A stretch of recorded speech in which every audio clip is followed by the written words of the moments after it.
K-ZAP first started spinning freeform rock and roll in 1968. Freeform meant the DJs played what they wanted. A psychedelic rock tune was followed by classical, then jazz. It was a wild ride.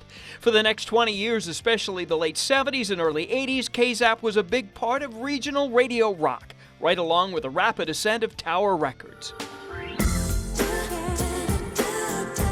By the early 90s, music formats changed. Radio had become heavily programmed by consultants. Despite its local popularity for a generation, in 1992, K-ZAP FM 98.5 died.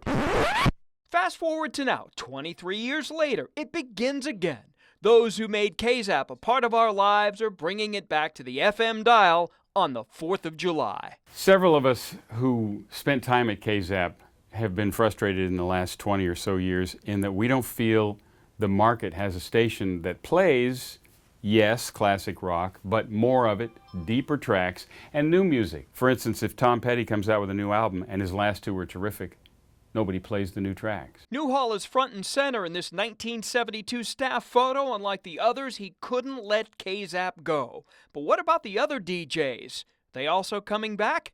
Indeed they are. Here's the lineup. John Russell, Tim Bedore, The Godfather Bob Galley, Tom Cale, and Bruce Meyer, among others. K-ZAP will be coming back at 93.3 on the FM dial, but as a low-power station, which means it'll be heard throughout Metro Sacramento. But if you live outside that, you'll have to rely on the internet. We're hoping that a lot of people are really excited to hear that K-ZAP is back. And we hope that we are close enough to the K-ZAP you remember that you'll give us a chance. K-ZAP's been silent for the last 23 years. Gone, but certainly not forgotten. And now, the cat's back. 98.5 K-ZAP.